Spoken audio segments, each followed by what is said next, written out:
សួស្តីបងប្អូនអរគ្នាមក unboxing មកហូបជាមួយខ្ញុំអានេះខ្ញុំទិញមកពីដូចប្រាប់បងប្អូនអរគ្នាអញ្ចឹងណាទិញមកពី website ដូចថាផ្សារលក់ម្ហូបអនឡាញណាអញ្ចឹងមកនេះបងប្អូននេះអានេះសាច់មាន់កំភ្លឹងមាន់ហើយបងប្អូនមើលការវេចខ្ចប់របស់គេម្ហូបគេដាក់នៅក្នុងអាលុយញោមមកយើងចាក់បងប្អូនហើយមានដាក់ទឹកកកមកយើងទៀតចាល្អមែនតើអញ្ចឹងសាច់មាន់ពីរដុំវ៉ាវហើយនេះមកទៀតហើយសាច់គោនេះខ្ញុំទិញសម្រាប់ដូចធ្វើ hot pot យកនេះបងប្អូនអរគ្នាហើយនេះធ្វើ hot pot ញ៉ាំពីអ្នក Brian ព្រោះឯខានញ៉ាំបន្លែមួយថ្ងៃឯងញ៉ាំតែសាច់ជ្រូកបងប្អូនថាទិញស្ងោម្រះតែរកម្រះអត់បាន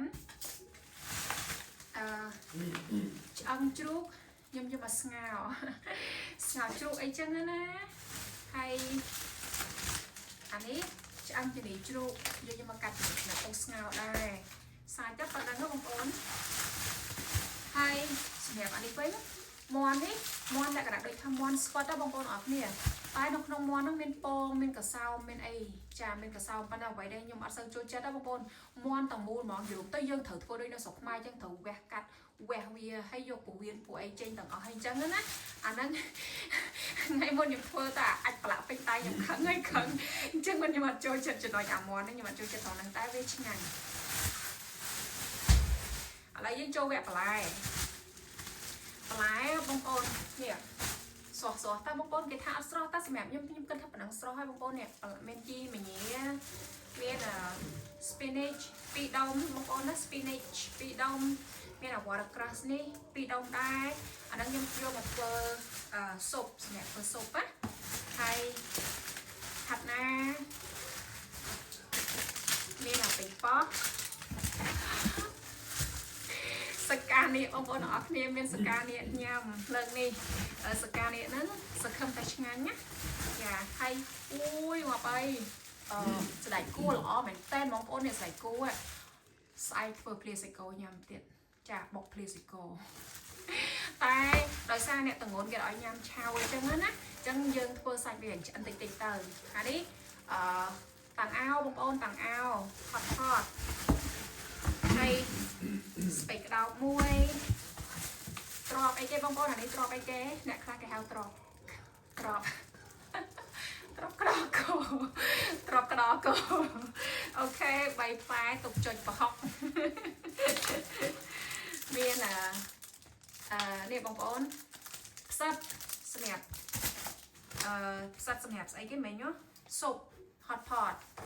ចាពោតខ្ញុំ3ផ្លែខ្ញុំចង់ញ៉ាំពោតដូចឃ្លៀនពោតហ៎អានេះស្ពៃបងប្អូនស្ពៃចង្កឹះចាស្ពៃចង្កឹះស្ងោមួយឆ្អឹងជំនីជ្រូកមិនហ្នឹង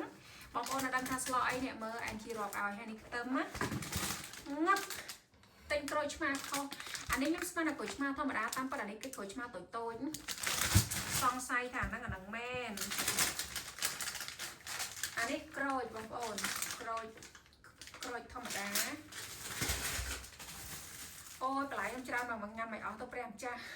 ខ្ញុំស្អប់ខ្លួនឯងត្រង់ហ្នឹងពេលខ្ញុំទិញលោភមែនតែប៉ុន្តែខ្ញុំគួរតែទិញតែពាក់កណ្ដាលម្ដងពាក់កណ្ដាលអីចឹងណាព្រោះអីគេផ្ញើដល់ផ្ទះអត់ខ្ញុំពិបាកអីផងហ្នឹងចាកាឆាយ2ដុំទុកឆាសាច់គោអូ my god បន្លែអស់មកផ្សារហ្មងនេះហើយអានេះស្អីគេនេះបងប្អូនខាត់ណាតែប៉មងាប់ពុយឆ្លានម៉េះតសក់អូយតសក់នេះក្តាប់ល្អមែនតើបងប្អូនត្រូវហ្មងជាមួយនឹងបុកកតុយហេះជាមួយនឹងបុកម្ទេសពងក្តាមបុកម្ទេសសាច់ក្តាមដែលទៅចូលស្តុកហ្នឹងអូយត្រូវហ្មងបងប្អូនឥឡូវប្រហុកខ្ញុំអស់បាត់ហើយបងប្អូនចង់បានប្រហុកក្នុងស្តុកអស់បាត់ហើយឥឡូវហ្នឹងនៅមានសល់តែបុកម្ទេសពងក្តាមសាច់ក្តាមរបស់នីសាគឺនៅមានទាំងអស់ហើយនេះដឡង Japanese sweet yam sweet potatoនេះប្រើនៅទិញម្ទេសបាន2គ្រាប់ឥឡូវខ្ញុំដាក់មកខ្លួនឯងមកថងម្ទេសថៃហើយ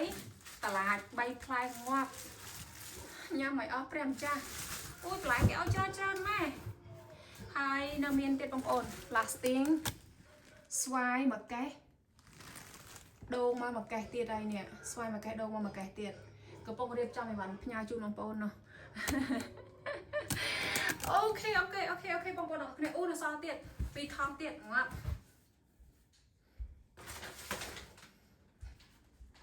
ពីមុខទៀតបងប្អូនអានេះមិនដឹងស្អីគេនេះ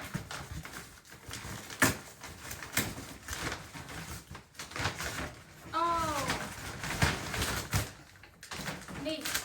សម្រាប់ស៊ុប hot pot ខ្ញុំដាក់តានេះឲ្យបងប្អូនសាមញ្ញដាក់ដាំទៅហើយដាក់តានេះមកកញ្ចប់ទៅឆ្ងាញ់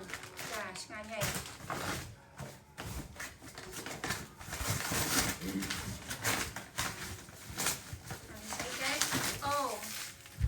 នេះគ្រឿងต้มยำបងប្អូនគ្រឿងต้มยำស្លต้มยำណាអូខេបងប្អូនអរគ្នាម្ហូបទាំងអស់ហ្នឹងគឺអស់$200គត់និយាយស្រួលស្ដាប់អស់$200គត់ចឹងបងប្អូនយល់ឃើញតែមិនដែរ$200គេផ្ញើដល់ផ្ទះឲ្យបានម្ហូបប៉ុណ្ណឹងបងប្អូនយល់ថាមិនដែរសម្រាប់ខ្ញុំណា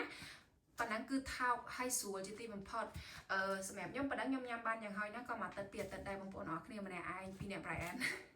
$200ញ៉ាំបានមកទឹកចិត្តពីទឹកអរគុណកុំភ្លេច like comment ណា